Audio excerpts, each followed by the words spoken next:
High ஸ்பைடிஸ் இன்னைக்கு நம்ம எங்கே வந்திருக்கோம்னு பார்த்தீங்கன்னா நீலாங்கரை பீச்சுக்கு தான் வந்திருக்கோம். ஆக்சுவலி பார்த்தீங்கன்னா வீட்டில் என்ன பண்ணுறதே தெரியல, ரொம்ப ஸ்ட்ரெஸ்ஸாக ஃபீல் ஆச்சு.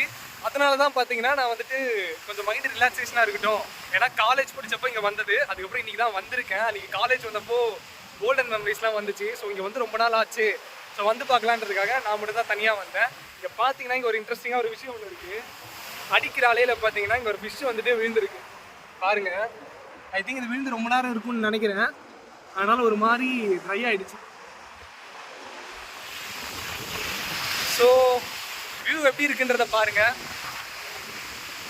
நம்ம கேமராவோட குவாலிட்டி எப்படி இருக்கு அப்படின்றதையும் பாருங்க. ஏன்னா நம்மளோட நியூ மொபைல் இதுக்காகவே கேமராக்காகவே தான் நம்ம வாங்கியிருந்தோம். ஸோ கேமரா குவாலிட்டி வர்த்தா இருக்கா அப்படின்றத கண்டிப்பா கமெண்ட்ஸ்ல சொல்லுங்க. அப்படியே இந்த அலையை பாருங்க, அப்படியே நம்ம மேலே போனோம்னா அந்த ஆஃப் மூன் உங்களுக்கு தெரியும்னு நினைக்கிறேன். ஸோ நேச்சர் எந்த அளவுக்கு அழகாக இருக்குன்றதையும் நீங்கள் கண்டிப்பாக கமெண்ட்ஸில் சொல்லுங்கள்.